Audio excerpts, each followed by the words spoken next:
Hey, what's up, Pinelake? Great to see you guys. My name is Mike, in case we haven't had a chance to meet. And I have the privilege and honor of showing up here 4 or 5 times a year. And I just feel so at home when I get to come here and want to welcome Madison and Starkville and Clinton and Oxford and the Res. And those of you that might be joining us online as well. So glad that we get to do this together. It's pretty cool that all over the state of Mississippi and beyond get to share this together. I'm really excited to be here to kick off a new series that we are calling hashtag The Struggle is Real. And some people use that hashtag with some pretty ridiculous things, like the video we saw. Sometimes it's just kind of a whining thing, one of those first world problems, and they'll say something and then attach the hashtag The Struggle is Real. I found some actual social media posts that just made me roll my eyes when I read these things, such as this one. Someone tweeted, "I wish they had almond milk on the Holiday Inn Express breakfast buffet. Hashtag, the struggle is real." What about this one? This made me want to throw up. "There's so much legroom in first class, I can barely touch the TV screen. Hashtag, the struggle is real." What about this one? This kid needs to be disciplined. "I just got back from this boring spring break trip my dad made me take to the Bahamas. I was like, 'Dad, I've been to the Bahamas like 1,000,000,000 times. Can't I go to Mexico this year?' He just said no and made me go on a cruise. Totally blank rude. Hashtag, the struggle is real." Somebody actually tweeted this: "I really hate to fly commercially with both ski boots and golf clubs. Hashtag, the struggle is real." And what about this one? "I crave Chick-fil-A on Sundays." That was my own right there. That's the one I actually wrote that myself. But we can get pretty ridiculous with our whining about our quote-unquote struggles, can't we? And all you have to do is like go on a mission trip or start showing up somewhere in the city or the world to serve or to walk through a friend as they're going through a tragedy, and you start to realize how pretty much blessed you are. However, there are struggles that all of us go through, and they are much more than a silly hashtag. They can be very, very real. So we've been praying that this series would be really, really helpful to you in lots of ways. In fact, Chip is going to be addressing some things in the coming weeks that I think could really help us in the midst of these very real struggles. He's going to address things like fearlessness and fortitude. He's going to be talking about how to maintain the right perspective on life by looking at the whole scope of eternity. And I know I was with him last night. He is really, really fired up to teach this series. Plus, we have a common next step at all of our campuses tonight called Group Up, because we all go through struggles, and all kinds of studies show that the very worst thing you can do when you're going through a struggle is try to do it alone. So this will be a really big opportunity tonight for you to find a group of people that you can do life with. I got a group of guys I do life with. I can't imagine going through life alone. We are so much better when we do it together. So tonight you can do that. But this morning I want to kick off this series by looking at one of my favorite characters and stories in the entire Bible. This was a guy who could have posted on social media, "So this is my life? This is what God's plan is for me?" Not exactly what I had pictured. Hashtag, the struggle is real. If you got a Bible, got an app that you use, we're going to hang in Genesis chapter 37, it's the first book of the Bible, or you can just follow along on the screens as we go through it. We're going to pick up the story of a 17-year-old guy, like a freshman in college, a guy named Joseph. And we're going to be flying through these next chapters all the way to the very last chapter of the book of Genesis. So you might want to just take some time when you get home to read the whole story in one sitting. But there are several key principles that I want to highlight out of this young guy's life as we go along. And I'm just going to go ahead and give you the first one before we actually jump into this text. And the first one is this: God does have a plan for our lives, and He has just a much better view from above. God really does have a plan for our lives. He just is able to see things we can't see. He has a much better view from above. Any football fans here? Anybody like football? You ever seen when a quarterback will be walking back from the huddle, he's got his hands on his helmet with kind of a faraway look in his eyes? You know why he's doing that? Sometimes because he got his bell rung, but other times he's like listening to an offensive coordinator on a speaker that's in his helmet. And this offensive coordinator is calling the plays because they place him up in like a press box area at the top of the stadium, because from that vantage point, he can see things that other people cannot see on the field. He can see the whole field. And while that sort of illustrates the point I'm trying to make, to be honest, it's a pretty lame attempt to explain how God sees. I mean, how do you explain omniscience? I mean, you could combine the offensive coordinator press box view with Superman's X-ray vision and Dr. Phil's ability to read minds, and you would still fall incredibly short of illustrating the ability of God to see all things, visible and invisible. And may I add, that's why I trust him so much. He has an incredible view from above. He has the ability to see like no one else. Plus, I know he has an unfailing love for me that is high and wide and deep and long, and this insatiable desire to give me a hope and a future. So I'm just going to trust what he knows and what he can see, even when I can't. God does know the plans he has for us. And for Joseph, God had a very unique journey for his life.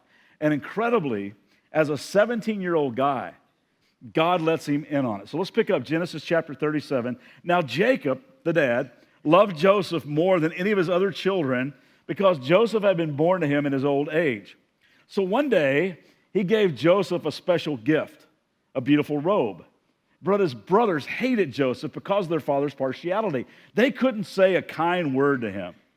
Well, one night, Joseph had a dream and promptly reported the details to his brothers, causing them to hate him even more. Listen to this dream, he announced. We were out in the field tying up bundles of grain. My bundle stood up, and then your bundles all gathered around and bowed before it. So you're going to be our king, are you? His brothers taunted, and they hated him all the more for his dream and what he said. Now we see here in the very beginning that Joseph was his dad's favorite, and he had been given special treatment and this Technicolor Dreamcoat thing that made more than just a fashion statement. It kind of flaunted his dad's partiality in the face of his brothers. I heard about a story where a salesman was going from door to door, and he knocked on the door of this one house, the door swings open, and a 9-year-old boy answers the door, and he's smoking a cigar. And the salesman says, "Excuse me, is your mother home?" He goes, "What do you think?" Here's what I think. Either mom wasn't home or he was the baby in the family, because the baby in the family gets away with everything, right? How many of you are the youngest in your family? Let's just boo these privileged prima donnas right now. No, I'm just kidding. Now, the fact that he was his dad's favorite, that wasn't Joseph's fault. It wasn't really great parenting, but can you see why it says his brothers just really couldn't stand him? And can you imagine just walking into the family room one day and saying, "Excuse me, everybody, can I have your attention?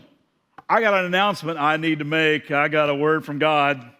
Don't know all the details yet, but this much is pretty clear. Everybody in this family is going to serve me. In fact, someday, you're all going to bow down before me." Not real great discernment on Joseph's part. Probably should have kept that one to himself. I mean, that's more than just a little cocky to tell your whole family that you're going to become greater than all of them. Now, that was the word God gave to Joseph. He was saying to him as a 17-year-old guy, "I'm going to raise you up to a position not only above your brothers and your whole family, but I'm going to raise you up to a place of power over all the nations." And that is eventually what happens. When the most powerful king in the world at that time, the nation of Israel, had a king known as the Pharaoh, he puts Joseph in charge, and Joseph does rule the nations as a 30-year-old guy. But you know as well as I do, sometimes the great adventure of discovering and understanding what God's will is for your life, what God's plan is for your life, can be quite the roller coaster ride, can it? I mean, sometimes you will sense the still small voice of God saying to you, "This is where I'm leading you. Follow me." And then in the next breath, you hear him say, "And please fasten your seatbelt. Grab hold of the bar in front of you. Keep your arms and legs inside the ride at all times until your car has come to a complete stop. Enjoy the ride." Right? And that's what we discover in Joseph's life. from age 17 to age 30, the 13 years that fall in between those two events were absolute roller coaster years. 13 years where it might have been possible for Joseph to lose sight of any hope that God even cared about him, much less that God had something good in mind for his life. You ever had one of those days? One of those weeks? One of those months? One of those lives? Hashtag the struggle is real. So here's the deal. Joseph's brothers, they hated him. Some of you know the story. The brothers are way out in the pastures of a place called Dothan in the middle of nowhere. They're tending the sheep, and the father Jacob sends little brother Joseph on a trip to check in on them, see how they're doing, and take them some much-needed supplies. And they see him coming up over the hill. And he's wearing his "Dad likes me better than you" jacket, and they're not happy. They are not excited. Nobody is saying, "Hey, what's up, little bro?" Their hate, their resentment, their jealousy, and their rage begins to burn within them, and they say, "Hey, you know what? When he gets here, why don't we just take him out? We just ought to kill him." So these brothers devise a plan. They find a pit, this empty cistern nearby, and they say, when he gets here, let's just throw him in this pit, and then we'll figure out what we're going to do to him. We'll just rip that stupid robe off of him, and we'll kill an animal, and we'll throw the blood all over the robe, and we'll drop his body in this pit. And we'll tell Dad when we go home that we found the robe and had blood all over it. Some bear, some lion, some wild animal must have gotten him on the way here, and he'll be history. We'll never bow down and worship him. We'll certainly never serve him. We won't have to worry about him anymore. He will be gone and completely out of the picture. And some of you think you got some sibling rivalry going on in your house. So Joseph shows up. He says, "Hey guys, I got some stuff for you." And the brothers say, "We got some stuff for you." Boom, grab him, rip his robe off. All of a sudden, he's in a pit looking up. Ever had one of those days? One of those lives? Hashtag the struggle is real. His brothers sit down to eat lunch. They're thinking about what they're going to do to him.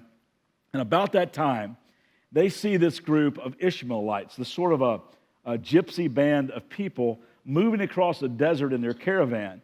And one of the brothers starts to see dollar signs flash before his eyes. He says, "Hey, hang on, guys. I got a great idea. We don't have to kill him. We can just sell him." You ever want to sell your little brother before? We can just sell him. We can sell him these guys, get some cash for him, and we can still take the robe home and show Dad the blood-soaked robe and that we found and tell him that his favorite boy got tangled up with a mountain lion and he died. And Dad will never know the difference. And we won't have to live with the guilt of killing our own brother. Plus, we can make some bucks in the process. And they said, that's a plan. So these Ishmaelites come along, and these guys sell their little brother for about 8 ounces of silver into the hands of these gypsies who go straight to Egypt and put him in a slave auction. At that slave auction, he is bought by a guy named Potiphar, who is the head of security for the Pharaoh. So Potiphar takes him home, puts him to work doing the slave thing, and now Joseph, he's no longer daddy's favorite. He's no longer the golden child of the family. And his dreams, the hopes and future thing, was not working out exactly as he had pictured. But gang, here's a principle that's really helped me through the years with all this type of stuff. I think we may have talked about this before. God's will is much more about who you are than where you go or what you do. God's will is much more about who you are as a person than where you go or what you do with your life. And God was interested in shaping Joseph's character by using whatever life threw at him. There was an obvious cockiness that needed to be worked out of Joseph. And as Joseph worked as a slave in Potiphar's house, he learned a valuable thing called humility. And as you read through the scripture, you will see that Joseph in Potiphar's house, he was faithful, he didn't gripe, he just did the right thing, he didn't complain, he was full of integrity, and in spite of the crummy circumstances, he just served knowing that God was with him and that God was doing something on the inside of him. And as a result, God used his life, and he had success with everything he touched in Potiphar's house. And after a while, Potiphar recognizes this and says to Joseph, "Wow, you are really, really good. You are trustworthy. You're full of integrity. Everything I have is under your command. You got full run of the house. I'm trusting you with all of my administrative affairs. So here's Joseph, doing his thing with character. He's being honored by God. Things weren't exactly the way they were back with his dad, but it was working out okay. Until Potiphar's wife, you might know the story. She has this thing for young Joseph. Now, the scriptures tells us that Joseph was this well-built, handsome hunk of a guy. I did a little study on the ancient Hebrew word for handsome. It's literally translated, totally bald with a little gut. You look it up yourself. You don't trust me? Well, anyway, she tries to seduce him. But because of his authenticity, he won't give in. And he says, you know what? Potiphar, he trusts me. I mean, he's given me everything in his house. How could I take his own wife? Then he says to her, listen, I can't do this and sin against God. Well, she's totally frustrated by that. So one day when nobody else was around, Joseph's working inside the house by himself. She grabs him by his clothes and demands that he sleep with her. Well, he pulls away, and as he does, his shirt, his jacket comes off, and he runs out of the house, and she is left feeling like a fool, holding his cloak, and begins to scream that this slave had tried to sexually assault her. And when Potiphar comes in, she tells him this big, phony, melodramatic story, which makes Potiphar furious, and he throws Joseph in jail for attempted rape. Ever had one of those kind of days where you're just trying to do the right thing? You're trying to do the honorable thing, and then all of a sudden, you find yourself looking through the prison bars of false accusation. You know what the scripture says over and over? God was with him. God was with him in that jail. He was right there with him. And I don't know, but maybe God was trying to remind him, saying, remember Joseph, I have a great plan for your life. Remember the dream. I got a great vision for you. I really am going to take you somewhere. I really am going to use your life. I really am going to do something extraordinary with you. And I don't know, maybe Joseph, just being honest like some of us get, maybe he said, yeah, this is great, God. Really love the way you work. Wonderful master plan. Getting beat up by my brothers and thrown in a pit. That was awesome. And that trip to the desert chained up with a bunch of gypsies. Wow. Would love to rebook that cruise. Being sold as a slave in Potiphar's house. Rape charges for simply trying to honor you. Yeah, this is exactly how I pictured my life turning out, God. Ever had one of those days?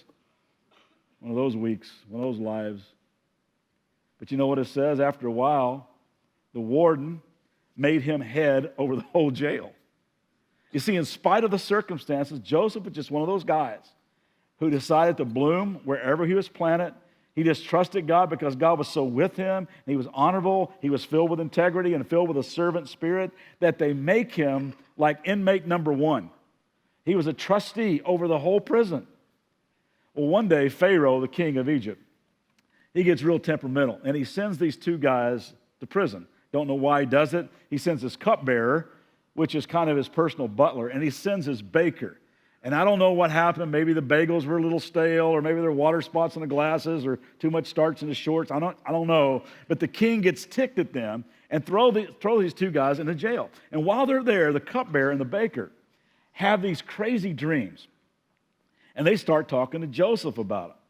They say, man, we've been having these dreams, and they are so detailed. We can't figure out what they mean. Does that ever happen to you? And Joseph perks up and says, absolutely. I know dreams. I had one when I was 17 that all my brothers were going to bow down and worship me. I was going to become the ruler of a great nation. They're probably looking at each other thinking, so what are you doing here? But anyway, they say, well, we got these dreams and we don't know what to do with them. And Joseph says, well, we're not going anywhere anyway, so why don't you go ahead and tell them to me? And they do. And Joseph, through the power of God, interprets their dreams, and he says to them, okay, here's the deal. I don't know how to really break this to you, and I'm really, really sorry, Mr. Baker, but this is going to be it for you. The dream means your days are numbered, 3 to be exact. You're going to be executed. I'm really sorry, dude. Mr. Cupbearer, I got some great news for you. In 3 days, you're going to be restored to your position with the Pharaoh. And just one small thing. I'm really not supposed to be here. I've been kidnapped. I've been framed. I've been set up. So when you get back to the palace, the name is Joseph. Could you put in a good word for Joseph? Well, it happens in 3 days, just as Joseph predicted. The baker was history. And in 3 days, the cupbearer was right back in the throne room of the Pharaoh. But guess what he forgets to mention? He forgets Joseph. Ever had one of those days? And for 2 years, the scripture emphasizes, for 2 full years, Joseph waited in that jail. Until finally, the Pharaoh has a couple of dreams. And he's all stressed out about them. He can't figure out what they mean. He can't get an answer from any of his so-called wise men or magicians of his nation. And all of a sudden, the memory of the cupbearer kicks in. He says, oh, wait a second, sir. There's this guy. Remember you threw us in prison a couple of years ago? There's this guy. He was like great with dreams. His name was, what was his name? His name was Joseph. Joseph, yeah, you ought to bring that guy in. Now, let me just suspend the story there for a second and say 13 years have gone by. Not 13 minutes, not 13 days, not 13 months, 13 years. And in every one of those days, I think Joseph had the same opportunity that you and I have to lose sight of this first principle that God really does have a plan for our life. He just has a much better view. I think in every one of those moments, Joseph could have been limited by the little snapshot that he saw in his circumstances right in front of him and lose total hope that there really was a loving God that had great plans for his life. And I don't know about you, maybe you're kind of in the middle of one of those 13-year seasons. I just want to remind you that God sees the whole picture. He has a much better view, and whatever we're able to see right now is just a little snapshot that fits into the plan that God is lovingly unfolding in our lives. God really does have a hope and a future for your life. He really does. And He loves you with an unfailing love. Now, here's our disclaimer I think I need to add. God's plan doesn't necessarily look like the American dream. Do you know that? Because here's what you and I have a tendency to do, at least I do, maybe you do too. We let our culture paint a picture of what the perfect life looks like. And we set the canvas up in front of God and say, as long as your plan and this perfect picture match up with no variance, I'm cool with following you. As long as my life looks exactly like this, including granite countertops, stainless steel appliances, and perfect health, I will let you lead my life. And God says, excuse me? You call that letting me lead your life? You call that following my voice? You call that trusting me for a hope and a future? And did I say somewhere that the reason I created men and women was to live in America and have all the things that make them comfortable in this world? Did I say somewhere that I wanted everybody to be wealthy? Did I say somewhere that everybody would experience a pain-free, disease-free, trouble-free, bliss-filled experience where you would always get ahead in this world's terms?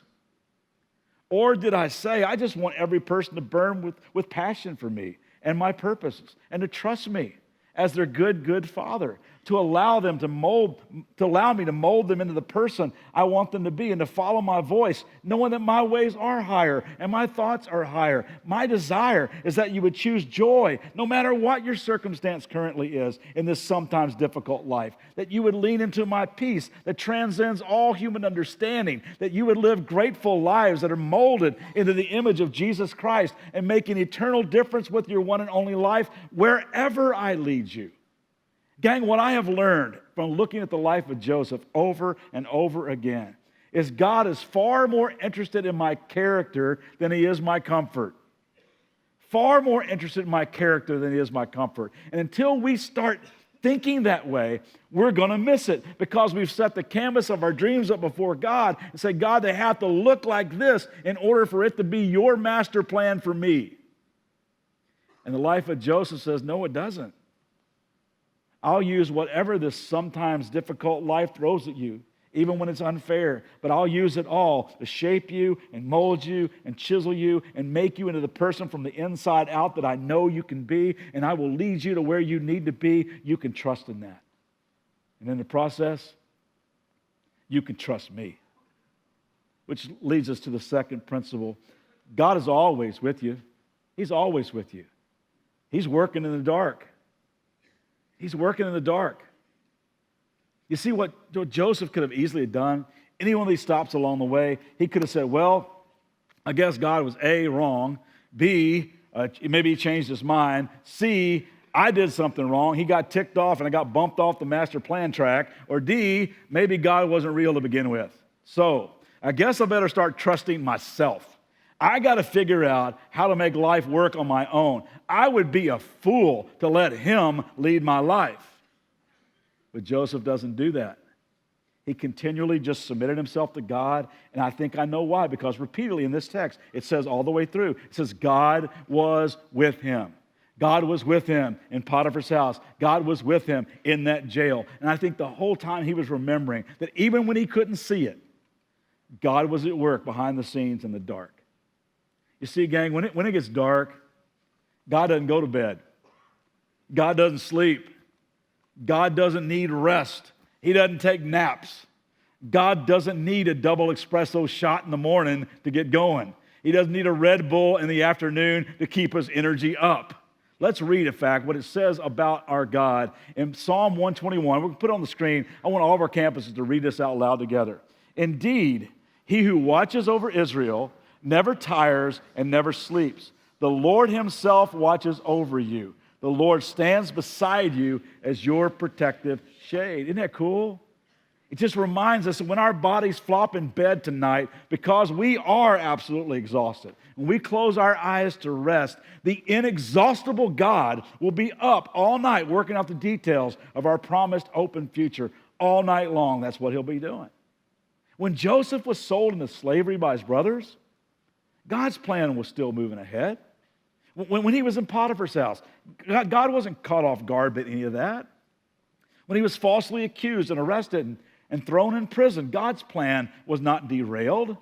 When he was forgotten by the cupbearer, he was not forgotten by God. And as Joseph continued to wait in that jail, as those 2 years passed, those 2 full years, day after day after day, the at work in the dark God was timing the events of his life until just at the right moment, Pharaoh has a dream. And in one 24-hour period, God would move Joseph from that prison to the second most powerful position in the nation. Christian Rieger spent 4 years in a very dark place, the infamous concentration camp Dachau. He was imprisoned there by the Nazis from 1941 to 1945, and his crime was simply being a passionate follower of Jesus. And this is what he wrote. Nietzsche said that a man can undergo torture if he knows the why of his life. But here at Dachau, I learned something far greater. I learned to know the who of my life. He was enough to sustain me then, and he is enough to sustain me still. Listen to me. Listen to the life of Joseph. God has not abandoned you. He has not forgotten you. He is the who of your life, working behind the scenes in whatever dungeon experience you may be going through right now. He is committed. He promises to work all things together for good to those who love him. You can trust him. He is with you in the dark. And maybe you just need to get honest with God like many of us have and just say, God, I don't get it. Help me to see beyond the darkness. I'm feeling crushed right now. As I'm being crushed, just remake me, refine me, reshape me. Help me to trust the fact that you are the God of unfailing love and you really do see the bigger picture. I urge you to pray a raw, honest prayer like that. I guarantee you Joseph did. And if Joseph could survive those years of mistreatment and loneliness and betrayal and loss, you can too.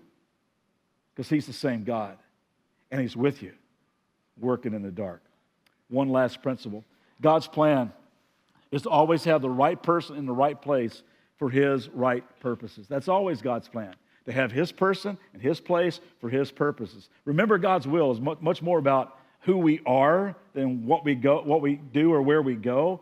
But it is so cool when the who we are and the what we do and where we go all comes together. I mean, isn't it an awesome feeling to step back from a moment and realize, whoa, I think I was supposed to be here today. I think I was supposed to be standing by that locker in the school hallway today and have an encounter with that friend. I think I was supposed to be sitting in seat 17F on that flight and had that conversation with that purpose. Oh, it felt like a divine appointment. I just feel like I was the right person at the right time being used for God's right purposes. I may have told you before about my buddy Paul. He was my former next-door neighbor, very colorful past, drugs, alcohol. He was dealing drugs. He cheated on taxes, all kinds of stuff. He spent a couple of different stays in prison. But before his last stay in prison, he gave his life to Christ. And it was one of those things, honestly, came back. He didn't commit the crime they accused him of. It's kind of a white-collar thing, and he was kind of set up. But anyway, he went to prison for 3 years after he gave his life to Christ. And he told me, before he walked into the prison, he said, "Bro, I'm looking at this at like 3 years in seminary. I'm going to take my new study Bible, and I'm just going to read and learn about God." And man, God just transformed that dude. You ought to see his Bible. He's got it all marked up. He took these little Post-it notes and put it on pages that would remind him of certain verses. Like he had all these little blue tabs, all these little orange tabs, and all these yellow tabs. I said, "Paul, what are those blue tabs?" He goes, "Oh, those are all things I got to work on." I said, "What are the red tabs?" He goes, "Those are things I need to work on after the blue tabs." So what are the yellow tabs? He goes, that's about being a good husband. He just coded it all. It was so cool what God did in his life, so transformed. So when he got out of prison, he started working as a decision counselor at church. He would be available to pray with people. He comes over to the house one Sunday afternoon. He says, "Bro, I got to tell you, man." By the way, that's my name, bro, not just being casual. He says, it was unbelievable this morning. I got paired up with this young guy who was in need of a big-time change. And this guy started opening up about his life. And I could tell he was kind of thinking he was going to shock me with all the stuff. He began to tell me about his drug and alcohol abuse. And then I was able to say, "Oh, man, I totally understand. I was exactly where you're at." He said, then the guy looked back at me and said, "Yeah, but you never stole stuff to feed your addiction." And Paul goes, "All the time." He said, then he looked at me like he was really going to drop the bomb. He goes, "Yeah, but you've never been to prison." Paul said, "Twice." He goes, "Bro, I can't tell you what a rush it was to feel like God would use a guy like me, that in that moment I was the right guy at the right time in the right place being used for God's right purposes." And isn't it a great feeling when that happens to you? Let's read the rest of the story real quick. Pharaoh has these two dreams. He brings Joseph in from the prison to interpret these dreams. And Joseph says, "Listen, sir, it's beyond my personal power to pull this off, but God, the God I serve, will reveal to you what they mean." So Pharaoh goes to these dreams, and Joseph says, "Okay, here's what they mean. Sir, it's really going to get bad around here. Now, we are going to have 7 years of plenty. I mean, some major heavy-duty bumper crops, but then the bubble is going to burst, the economy is going to tank, and we're going to have 7 years of absolutely nothing. Big-time drought is on the way."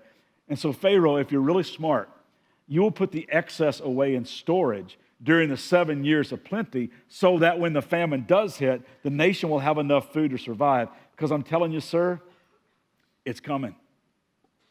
And Pharaoh looks at him and says, "Wow, you're no ordinary Joe." Sorry, that was stupid. He says, You're really sharp.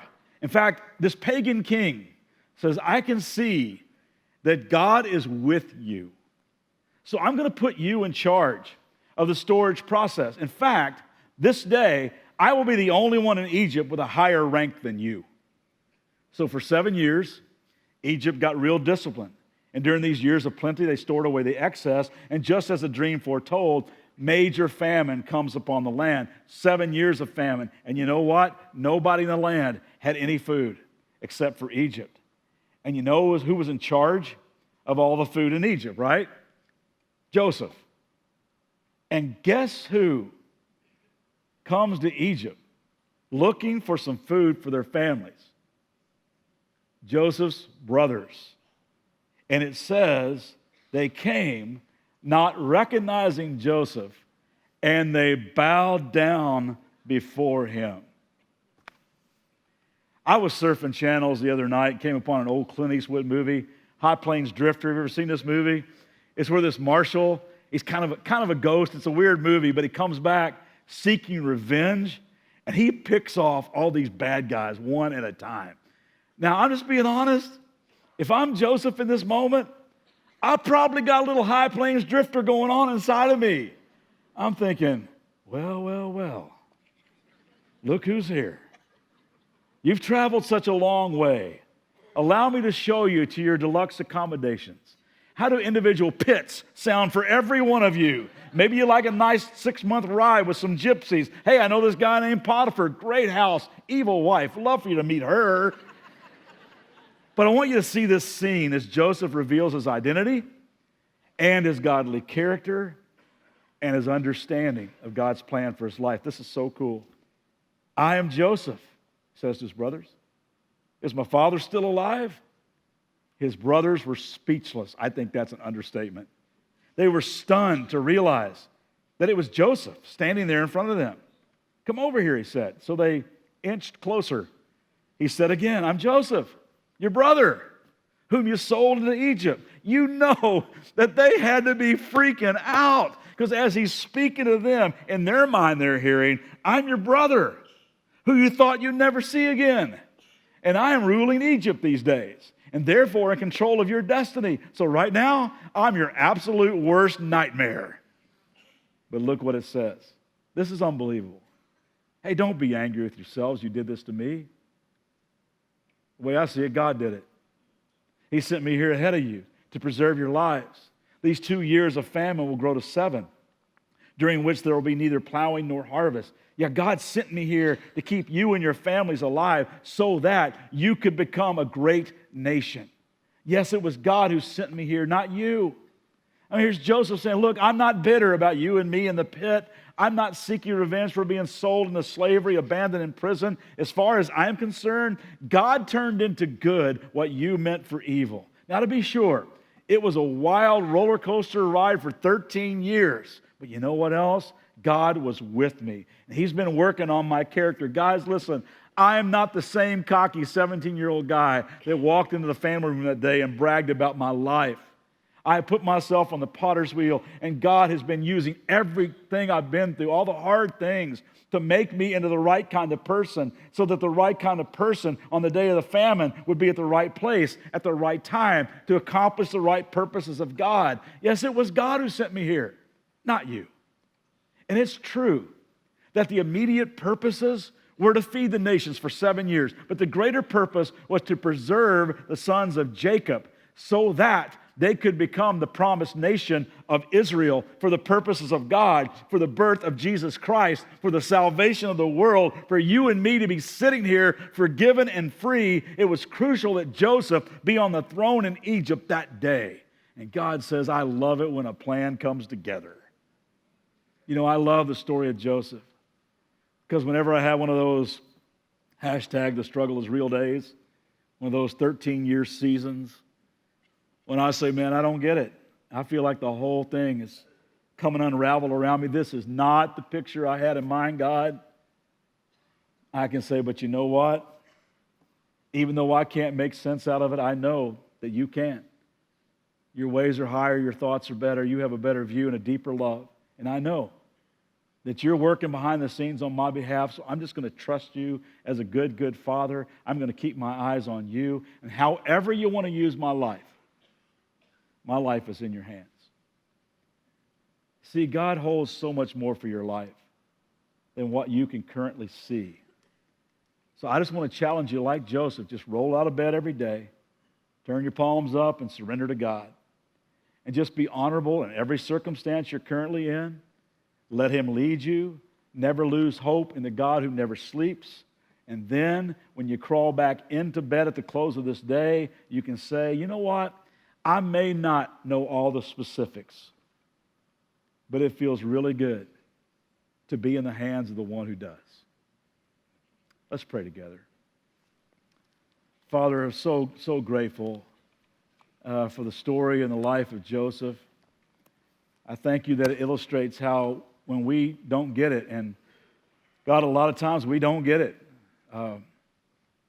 We look at our life and we forget that you said in this life you will have trouble, and we expect things to just roll so smooth and to have a comfortable life, and when it starts to unravel, we get frustrated and we walk away from you and we start to try to lead our own life. And God, I want to thank you for that reminder today that you're working in the dark, that you got it, that you're a good, good Father who loves us with an unfailing love, that you're always with us, you never sleep, you never lay down, you got our best interest in mind.